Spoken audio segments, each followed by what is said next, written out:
Okay, so we have three different conditions for a limit or a function to be considered continuous. First, our function must exist, and the limit of our function must also exist.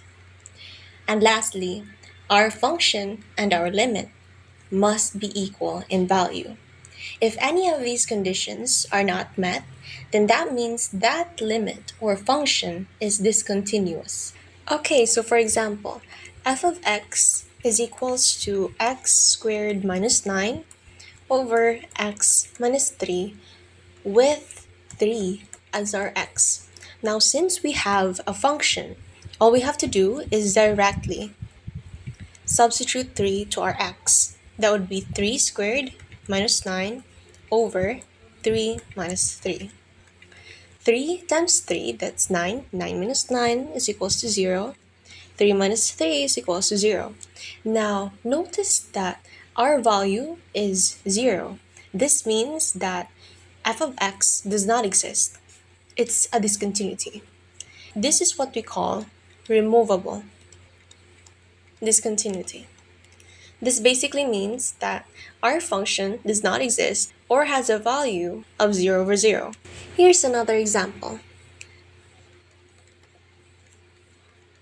The limit of f of x as x approaches to 3, we have the same thing, which is basically x squared minus 9 over x minus 3. Now notice that this problem is the same as we did earlier. However, the only difference is that it's a limit. It's a big difference. So since it's a limit, we can just factor our numerator, this one. So that's going to be x minus 3 and x plus 3 over x minus 3. Now, since our denominator and our numerator is the same, we can just cancel it out, and now we only have x plus 3 as our remaining element. Now, this is the part where we can substitute 3 to our x. So that would mean that we have 6 as our limit. Here's another example. X squared minus 4 over x minus 2. Now feel free to pause the video. So since this is a function, we are not going to factor the numerator. Now directly substitute 2, so that would be 2 squared minus 4 over 2 minus 2. Then we have 0 over 0. This would be a removable discontinuity. Okay, so what we're dealing here is a piecewise function. First, we have to find the value of our function. Okay, so which one of these conditions, this right here, satisfies x is equals to 1? The last one, right? So that means the value of our function is equals to 3. Okay, next we're going to determine if our limit does exist. So we're going to start off with x approaching to 1 from the right. Okay, so this basically means that x is greater than 1. The condition that satisfies that is the second one. So we're going to use that. X plus 2, and then substitute 1 to x. So that's going to be 1 plus 2, and that's 3. Next, we're going to get the value of our limit as x approaches to 1 from the left. So this means that x is less than 1. So the condition that satisfies that is the first one. So we're going to use that. It's 3x minus 1. Substitute 1, and we have 2.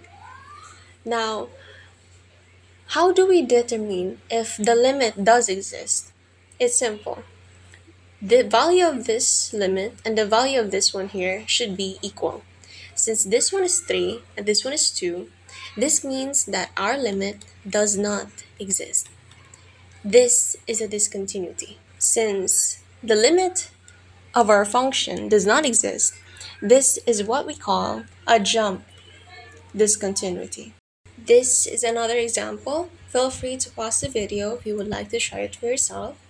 Okay, so let's determine the value of our limit as x approaches to 3 from the right.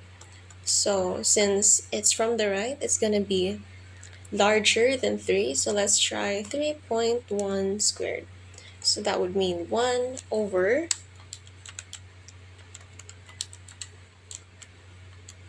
9.61. So since our numerator is positive and our denominator is positive, our limit is positive. Now let's move on to another one. Limit of x as x approaches 3 from the left. Since it's from the left, it's gonna be smaller than 3. So let's try negative 3.1 squared. So that's gonna be 1 over, since it's gonna be squared, it's negative times negative, it's gonna be positive. So that's 9.61. Notice that the numerator and denominator is positive. That means our limit is also positive. Now since this value and this value as well is equal, that means this limit has the limit of positive infinity and it's continuous. Okay, so another example, limit of 4 over x minus 3 as x approaches to 0. So again, we are going to determine the value of x as it approaches from the right and to the left. Okay, so let's start off with from the right. Okay, 4 over, so it's gonna be 0.1 minus 3. That's gonna be 4 over negative 2.9. So since our numerator is positive and our denominator is negative, that means that our limit here is negative infinity. Let's move on to the other one.